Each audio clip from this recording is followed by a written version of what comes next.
So this is the next lecture from real analysis, and in this lecture we will discuss what about the supremum and infimum. Supremum is also known as the least upper bound and infimum is also known as the greatest lower bound. तो दोस्तों इससे पहले ना supremum और infimum को पढ़ने से पहले आप ये समझिए कि हमने इसका जो पिछला लेक्चर था उसमें हमने बात की थी कि सेट जब है ना बाउंडेड अबव और बाउंडेड बिलो क्या होते हैं। तो कोई सेट बाउंडेड होता है अगर वो बाउंडेड अबव और बाउंडेड बिलो दोनों हो तो सेट बाउंडेड अबव था तो यानी कि उसका कोई ना कोई अपर बाउंड एग्जिस्ट करता था, उसको हम सेट बाउंडेड अबव बोल रहे थे, है ना। इसी की डेफिनेशन से ही हम क्लियर करते हैं सुप्रीमम क्या होगा और least upper bound of a set हम किसको बोलने वाले हैं। तो जो हमारे पास किसी सेट का अपर बाउंड एग्जिस्ट करेगा, पिछले वाले एग्जांपल से ही मैं आपको यहाँ पे शो करूँगा कि मान लीजिए मेरे पास यहाँ this is my real line और इसी रियल लाइन के ऊपर मेरा कोई सेट एग्जिस्ट करता है, मान लीजिए यही है 1 से लेके और 4 तक। लास्ट लेक्चर में भी मैंने यही एग्जांपल लिया था और इसमें भी मैं यही एग्जांपल से आपको क्लियर करने की कोशिश कर रहा हूँ। तो इसके बाद ये जो रियल लाइन है तो 4 के बाद आने वाले जितने भी नंबर हैं, चाहे वो 4.1 है, 4.0001 भी है, चाहे 5, 6, 7, 8, 9 जितने भी नंबर्स हैं उन सब का जो सेट यहाँ पे बनने वाला है उस पूरे सेट्स को हम बोलते हैं इस सेट जो है ना, ये 1 से 4 जो सेट है इसको मान लो मैंने ए नाम दे दिया, तो इस सेट का ये क्या बोला जाता है दोस्तों, अपर बाउंड बोला जाता है ना। तो इसमें आपके पास बहुत से नंबर हैं, लाइक K1 है, K2 है, K3 है, बहुत से नंबर्स हैं।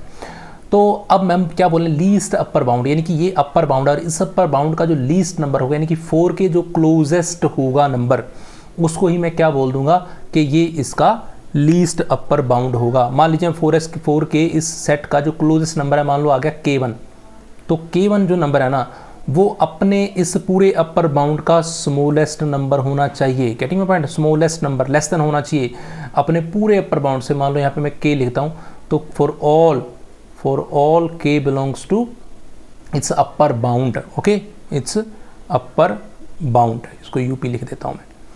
तो एक इसकी डेफिनेशन पे आ जाइए जरा, A containing in R with bounded above set of real numbers, then A has infinite upper bounds. यहाँ पे मैंने बोला कि इनफाइनाइट अपर बाउंड्स हो सकते हैं।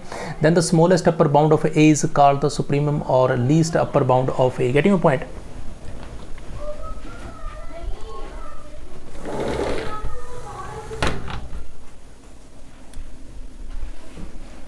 तो आपको बात क्लियर हुई।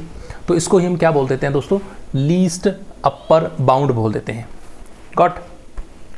अब देखो इसको हम सुप्रीमम भी बोलते हैं, तो supremum of A is equal to LUB, इस तरीके से हम इसको डिनोट कर सकते हैं।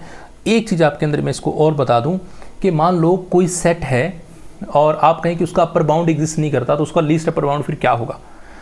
Getting point. मान लो अगर आपका कोई सेट है ए है और मैं कहता हूँ वो नोट बाउंडेड है, नोट बाउंडेड अबव है, मान लो इफ़ अ सेट ए और वो क्या है, इज नोट बाउंडेड अबव,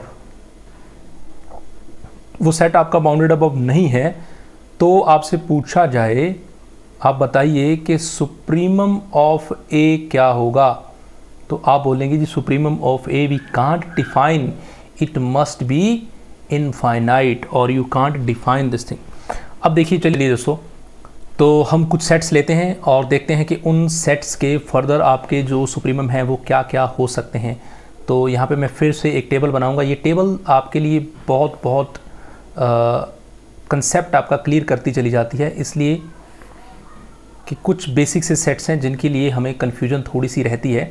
तो यहाँ पे हम लेंगे दोस्तों सेट्स को, here we will consider some sets और यहाँ हम लेंगे उनके सुप्रीमम को, ओके। तो दो ही टेबल में बात करते हैं। चलिए, तो सबसे पहला सेट मान लीजिए मैंने ले लिया यहाँ पे क्या 5, तो 5 के बारे में बताइए कि 5 का सुप्रीमम क्या होगा। 5 का अपर बाउंड क्या होता है दोस्तों, 5 का अपर बाउंड होता है पूरा रियल नंबर का सेट, है ना। तो फिर 5 का सुप्रीमम कौन होगा, supremum of 5 that must be infinite, okay, you can't define this thing. Similarly natural number, तो आप कहेंगे सर नेचुरल नंबर का सेट है तो उसका सुप्रीमम तो होता नहीं है, तो फिर इसको भी क्या लिखोगे, इसको सुप्रीमम क्या होगा, इनफाइनाइट सुप्रीमम लिख सकते हो या फिर आप इसको लिखते हो LUB, ओके। इसी तरीके से अगर मैं बात करता हूँ जेड की, तो जेड का भी सुप्रीमम क्या होगा, दैट मस्ट बी इनफाइनाइट। इसी तरीके से बात करता हूँ अगर मैं क्यू मतलब रैशनल नंबर्स की, तो उसका भी सुप्रीमम क्या होगा, इनफाइनाइट होगा। और अगर मैं क्यू कॉम्प्लीमेंट यानी कि इरेशनल नंबर की बात करूँ तो आप सिंपली बोलोगे कि उसका सेट का भी सुप्रीमम क्या होगा, इनफाइनाइट ही होगा। इस तरीके से अगर कोई सेट हमने एक कंसीडर किया था लास्ट लेक्चर में भी 1/n करके, और n बिलोंग करता है किसको, नेचुरल नंबर के सेट को, तो इस केस में इसका सुप्रीमम क्या होगा दोस्तों। सबसे पहले आप देखो इसका अपर बाउंड हमने लिया था, अपर बाउंड इसका क्या था दोस्तों, upper bound that must B 1, क्योंकि इसकी सबसे बड़ी वैल्यू क्या आने वाली है 1 और सबसे छोटी वैल्यू क्या आने वाली 0, तो 1 से बड़ा ये कभी वैल्यू होगी ही नहीं, तो फिर इसका सुप्रीमम भी कौन हो सकता है, 1 ही हो सकता है ना। और इसी तरीके से मान लो मैंने यहाँ पे ओपन इंटरवल लूँ और 0 और 1 ये वाला सेट लूँ, उसको ओपन सेट भी बोलते हैं, तो इस केस में भी इसका सुप्रीमम क्या होगा, 1 होगा। अब यहाँ पे बहुत से बच्चों को कन्फ्यूजन होती है कि सर 1 कैसे हो सकता है, 1 को तो हम इस सेट में काउंट नहीं करते, 1 को सेट को काउंट नहीं करते, बट 1 इस सेट के अंदर इस तरीके से जब सेट की वैल्यूज़ लोगे तो 1 आप इन्वॉल्व नहीं करते, बट ये 1 जो पॉइंट है ये इसके अंदर इंक्लूड होता है ऑन द रियल लाइन, यानी कि इस 1 के बाद के जितने भी पॉइंट हैं 1 इंक्लूडिंग 1 से लेके 1 2 3 4 सभी इसका अपर बाउंड बनने वाले हैं। तो सबसे छोटा पॉइंट कौन है, सबसे छोटा पॉइंट 1 है ना, तो दैट मीन्स ये 1 ही इसका क्या होगा, सुप्रीमम होगा, इसका लीस्ट अपर बाउंड कहलाएगा। इसी तरीके से अगर मैं इसको क्लोज ब्रैकेट में लिखूं तो क्लोज इंटरवल में, तो ये आपका क्या हो जाएगा दोस्तों, इसमें भी आपका क्या जो लीस्ट अपर बाउंड है सुप्रीमम है वो 1 बनेगा, इसमें तो श्योर ही होगा कि 1 बनेगा ना। और अगर मैं रियल नंबर का सेट लूँ तो बताइए क्या होगा, तो इनफाइनाइट होगा। रियल नंबर्स के सेट का डेफिनेटली सुप्रीमम क्या होगा, इनफाइनाइट ही होगा। इस तरीके से आप बहुत से एग्जांपल्स ले सकते हैं, बहुत से और भी सेट्स को कंसीडर कर सकते हैं और उनका सुप्रीमम और इनफीमम आप डिफाइन कर सकते हैं।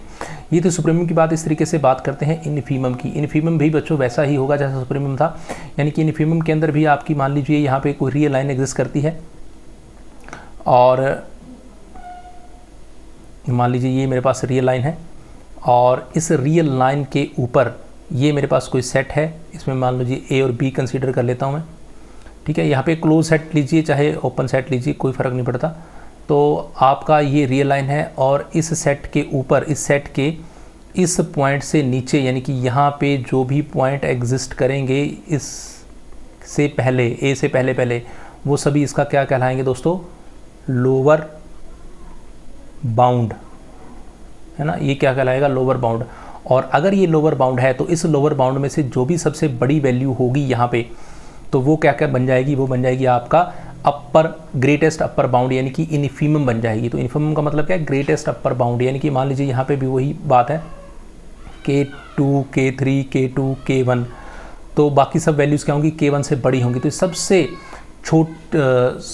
इन सबसे बड़ी, बाकी सब वैल्यू क्या होंगी, इनसे छोटी होंगी, सबसे बड़ी, क्योंकि हमेशा ऐसे चलते हैं ना, इधर जितने चले जाओगे आप छोटे होते चले जाओगे, उधर चलती वैल्यू जो है ना बड़ी होती चली जाएंगी। तो जो भी सबसे बड़ी वैल्यूज़ होंगी इन सब से सेट की, तो वो क्या बन जाएगा, आपका greatest upper bound of a set बन जाएगा। और इसमें भी अगर बात करूं कि मान लो कोई सेट हो और उसका भी आपको अनबाउंडेड बिलो है, तो उसको भी आप क्या बोलोगे कि वो that must be tends to infinite, यानी कि अगर कोई सेट है और वो अनबाउंडेड बिलो है तो उस सेट का इनफीमम क्या होगा, that must be is equal to infinite ही होगा, जैसा कि पिछली बारी में हमने लिखा था। तो इसको भी कुछ एग्जांपल से हम समझने की कोशिश करते हैं दोस्तों। चलिए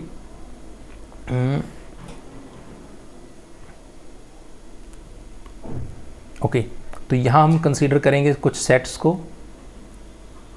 ओके, और यहाँ हम कंसीडर करेंगे उनके इनफीमम को या फिर GLB को, ग्रेटेस्ट लोअर बाउंड को, ओके। तो सबसे पहला सेट वही मैं कंसीडर करता हूँ। सबसे पहला मैं कहता हूँ फाई का दोस्तों बेचारा ऐसा सेट है जिसके भाई साहब कुछ नहीं पता, ना इसका लोअर बाउंड पता, ना इसका आपको ग्रेटेस्ट अपर बाउंड पता, यानी कि इसकी अगर ग्रेटेस्ट लोअर बाउंड की बात करें तो ये भी क्या होगा, इनफाइनाइट ही होगा, ओके, क्योंकि इससे पहले भी बहुत से पॉइंट हैं, इससे बाद में भी बहुत से पॉइंट हैं। और अगर मैं नेचुरल नंबर की बात करूं तो यहाँ बच्चों ये एक क्वेश्चन ऐसा है जो कि आपका CSR नेट में डायरेक्टली भी पूछा गया था 2014 के अंदर। नेचुरल नंबर का सेट है। अब ये देखो, अब पिछले मैंने आपको जो पिछला लेक्चर उसके अंदर आप क्लियर किया था कि नेचुरल नंबर सेट क्या होता है, बाउंडेड बिलो होता है नेचुरल नंबर, क्योंकि नेचुरल नंबर स्टार्ट कहाँ से होता है दोस्तों, 1 से, तो 1 2 3 4 है ना, अप टू इनफाइनाइट जाता है। हाँ, इसका लास्ट एंड पॉइंट नहीं पता, बट आपको ये क्लियर है कि इसका जो स्टार्टिंग पॉइंट है वो 1 है, ये इनिशियल पॉइंट। तो रियल लाइन के ऊपर अब जब आप देखोगे इसको तो 1 से भी पहले बहुत से पॉइंट होते हैं, तो 1 से पहले आने वाले पॉइंट चाहे वो 0 है चाहे वो 0 पॉइंट समथिंग, जितने भी पॉइंट्स हैं वो सारा क्या बन जाएगा, इसका लोअर बाउंड बन जाएगा। क्लियर? इस सेट का नेचुरल नंबर के लिए, तो नेचुरल नंबर के लिए तो लोअर बाउंड तो है, अपर बाउंड नहीं है, इसका लोअर बाउंड है। अब अगर लोअर बाउंड है तो लोअर बाउंड में सबसे स्मॉलेस्ट सबसे ग्रेटेस्ट वैल्यू क्या है, 1 है। जो इस सेट इंक्लूड कर रहा है वो क्या है, 1 है। तो डेफिनेटली इसका इन्फिमम क्या होगा, 1 होगा। लॉजिक क्लियर हुआ? अब अगर मैं आपको जेड की बात करूं, इंटीजर्स के सेट की बात करूं, तो that must be infinite. Okay, इसी तरीके से अगर मैं आपको रैशनल नंबर्स की बात करूं, क्यू की बात करूं, तो दैट मस्ट बी इनफाइनाइट। और इरेशनल नंबर की बात करूं तो दैट मस्ट बी इनफाइनाइट। और जो पिछला सेट लिया था दोस्तों अपने 1/n और n belongs to natural number, इसके बारे में कोई बच्चा बता सकता है मुझे कि इसका इन्फिमम क्या होगा? अब देखो इस सेट की सबसे छोटी वैल्यू आप माइंड में सोचो, 0 आएगी, सबसे बड़ी वैल्यू 1 आएगी, तो ऑब्वियस सी बात है 0 ही तो होगा इसका क्या, इन्फिमम। ओके, अब इसको निकालने के तरीके अभी बाद में डिस्कस करेंगे, अभी क्वेश्चंस पे चलेंगे, तो बेसिक कंसेप्ट अभी आपको क्लियर कर रहा हूँ कि क्या क्या चीज़ें होने वाली हैं। तो डेफिनेटली इसकी सबसे छोटी वैल्यू क्या, 0। अगर ये क्लोज इंटरवल में लूँगा तो भी सबसे छोटी वैल्यू क्या आएगी दोस्तों, 0, है ना। और अगर रियल नंबर ले लो तो रियल नंबर में आप क्या करोगे, that must be is equal to infinite. और अगर मैं इसको 1, ये जो 1/n लिया तो 1/1 + n लोगे तो सबसे छोटी वैल्यू क्या होगी दोस्तों, इस केस में सबसे छोटी वैल्यू क्या होगी, बड़ी वैल्यू 2, छोटी वैल्यू क्या होगी, 1 होगी। तो that will be infimum is equal to 1। तो ऐसे बहुत से एग्जांपल्स, बहुत सी चीज़ें हम डिस्कस कर सकते हैं कि उसका इन्फिमम क्या होगा और सुप्रीमम क्या होगा। तो ये इन्फिमम और सुप्रीमम्स के कुछ पॉइंट थे दोस्तों। अब एक चीज़ और, इसके 2 रिजल्ट मैं आपको बताता हूँ कि supremum of bounded above set is real number is unique.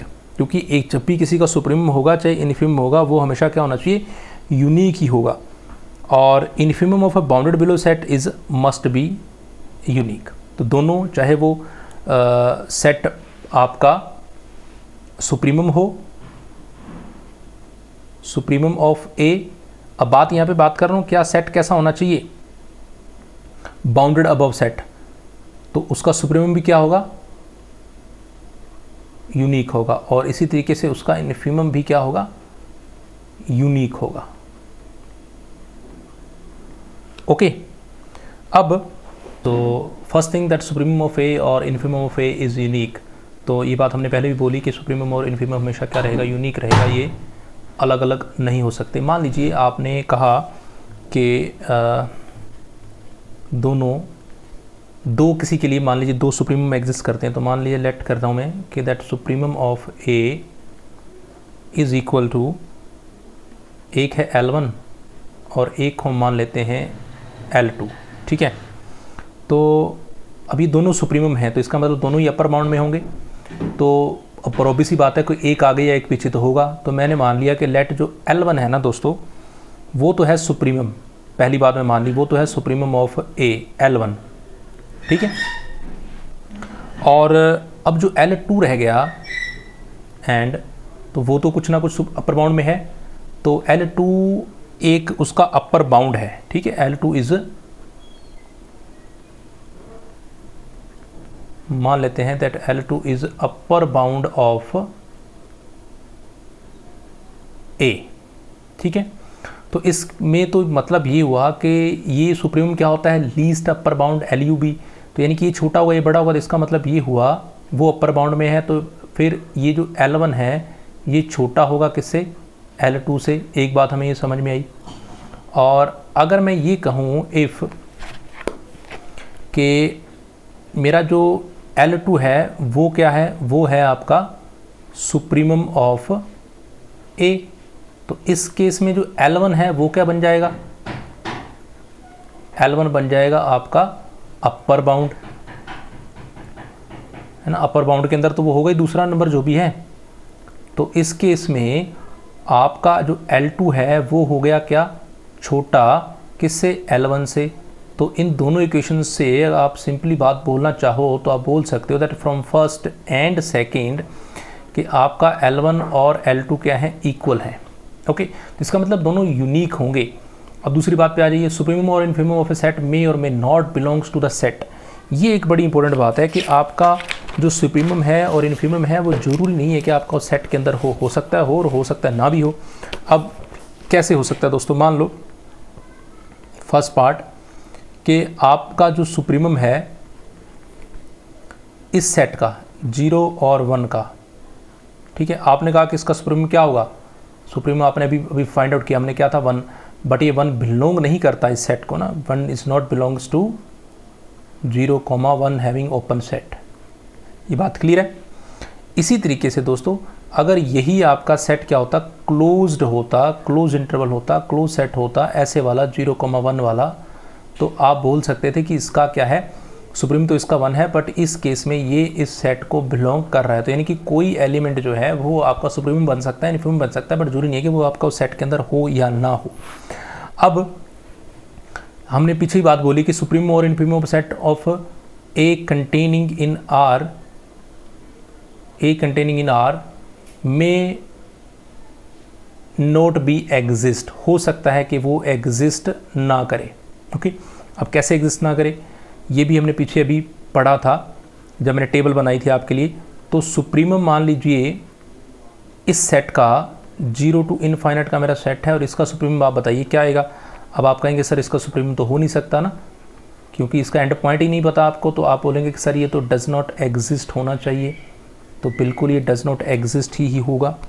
Okay, but अगर मैं मान लूँ इसी तरीके से कोई और सेट ले लूँ, मान लो इसका इन्फीमम बताइए आप, यानी कि जब इनफाइनाइट आ गया एक तरफ तो आप कहाँ तक जाएंगे आपको उसका एंड पॉइंट नहीं पता, इनफाइनाइट टू 0, तो इस केस में भी आप क्या बोलोगे, दैट डज नॉट एग्जिस्ट। क्यों? कि इसमें इन्फीमम लिखा है मैंने, इन्फीमम आपको एंड पॉइंट नहीं पता था, and how you can find out infimum.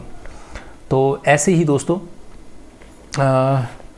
मान लीजिए आपका कुछ नोट डाल लीजिए, कुछ इंपॉर्टेंट चीज़ें जो हैं, कुछ कोई सेट है और वो कंटेंट करता है आपका किसके अंदर, बी के अंदर। ओके, तो पहली बात यहाँ से आपको ये समझ में आएगा कि जो सुप्रीमम होगा ना इस सेट का, जो कंटेंट कर रहा है दूसरे के अंदर, वो हमेशा क्या होगा, छोटा होगा इसके सुप्रीमम के जो उसका सुपर सेट है जिसके अंदर वो कंटेंट कर रहा है, पहली बात है।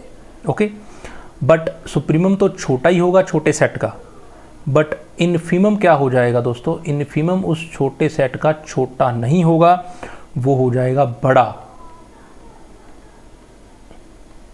ओके, और इन इन्फीमम और सुप्रीमम के अंदर का रिलेशन भी आपको डिफाइन आना चाहिए कि मान लो इन्फीमम आपने क्या कहा, सबसे छोटा क्या है दोस्तों, इन्फीमम किससे, दूसरे सेट के इन्फीमम से, यानी कि इस ए सेट के, देखो ए कंटेंट कर रहा है बी में, तो बी क्या है, बी का इन्फीमम छोटा होगा और ए का इन्फीमम क्या होगा, बड़ा होगा, बट ए का इन्फीमम छोटा होगा किससे, उसके सुप्रीमम से, और उसका सुप्रीमम छोटा है अपने वाले बड़े सेट के सुप्रीमम से। ये रिलेशन बड़े ही काम आएंगे फ्यूचर में, जब हम क्वेश्चन करेंगे ना तो आपको ये चीज़ें याद आएंगी कि हमने क्या कुछ कैसे किस तरीके से डिफाइन किया हुआ है। ओके, और कुछ सिंपल प्रॉपर्टीज़ और भी होती हैं दोस्तों दो सेट्स के ऊपर। तो मान लीजिए फोर्थ पार्ट में हम लिखते हैं कि दो सेट आपने लिए हैं ना, तो सुप्रीमम है और इस बार कोई अलग सेट भी है, मान लो ए और बी, इस केस को मैं हटा देता हूँ यहाँ से, नेक्स्ट कर लेते हैं कि मान लो आपके पास कोई दो सेट हैं ए और बी, ठीक है, ए एक अलग सेट है और जो बी है वो आपका कोई अलग सेट है। तो इस केस में पहली कंडीशन ये होगी कि आप मान लो सुप्रीमम ढूंढ रहे हैं, तो आपको ए और प्लस बी दोनों का इकट्ठा सुप्रीमम बोला गया, तो आप लिख सकते हो कि जी इक्वल होगा, अगर आप इसका अलग निकालो और इसका अलग निकाल लो, ठीक है। यानी कि ये हमारी सिंपल अलजेब्रा वाली प्रॉपर्टीज़ हैं और कुछ भी नहीं। इसी तरीके से आप लिख सकते हो कि जी ए माइनस बी अगर होगा तो वो भी डिफरेंट अलग अलग हो जाएगा आपका, सुप्रीमम ऑफ ए और minus of supremum of B. Okay, इसी तरीके से इन्फीमम का रूल भी होगा ए प्लस बी के ऊपर, और इसी तरीके से इन्फीमम का रूल होगा ए माइनस बी के ऊपर। अब ध्यान देने वाली बात यह है कि यहाँ पे दोस्तों मल्टीप्लिकेशन और डिवीज़न का रूल यहाँ पे लागू नहीं होगा। ये बड़ी इंपॉर्टेंट बात है, ध्यान रखना। मल्टीप्लिकेशन रूल कैसे लागू होगा और डिवीज़न का रूल किस तरीके से लागू होगा वो आपको बता देता हूँ। 5th पार्ट पे चलिए ज़रा। मान लो मल्टीप्लिकेशन का रूल है तो सुप्रीमम ऑफ ए बी, तो सुप्रीमम में तो कोई फ़र्क नहीं पड़ेगा, यानी कि मल्टीप्लिकेशन में तो आप इसको A dot supremum of B लिख सकते हो, ठीक है। और जब आप लिखते हो सुप्रीमम ऑफ 1/a टाइप, तो इस केस में देखो 1 का सुप्रीमम तो होगा ही क्या, सुप्रीमम तो सेट का होना है, तो फिर आप 1 सुप्रीमम ऑफ सेट लिखिए ना, तो एक ही बात है। Supremum of 1/a is must be equal to 1 supremum. ये छोटी बातें हैं, बट जब आपके पास मल्टी आंसर्स क्वेश्चंस होते हैं, जब बहुत से क्वेश्चंस आपको चूज़ करने पड़ते हैं, तो वहाँ पे आपको ये बहुत कंफ्यूज करती हैं छोटी छोटी बातें। ओके, तो इसी तरीके से अगर मुझे ढूंढना हो supremum of A union B, तो क्या होगा दोस्तों, इसकी प्रॉपर्टी क्या होगी? तो यहाँ पे आप ध्यान से देखिए, आप लिखोगे मैक्सिमम ऑफ सुप्रीमम ऑफ ए, यानी कि दोनों का मैक्सिमम जो भी होगा उसको आप वैल्यू एक ही आएगी, पर दोनों की जो मैक्सिमम होगी वो वैल्यू यहाँ पे आ जाएगी। यहाँ कोमा है दोस्तों, मल्टीप्लाई नहीं है। ओके, ऐसे ही इन्फीमम के केस में हो जाएगा, यहाँ पे आ जाएगा मिनिमम। अब यहाँ पे ना 2 वर्ड नए मैंने लॉन्च कर दिए, एक मैक्सिमम और एक मिनिमम। अब तक हमने सुप्रीमम और इन्फीमम की बात कर रहे थे, ये इसकी बात नहीं की थी मैक्सिमम और मिनिमम की, ए यूनियन बी।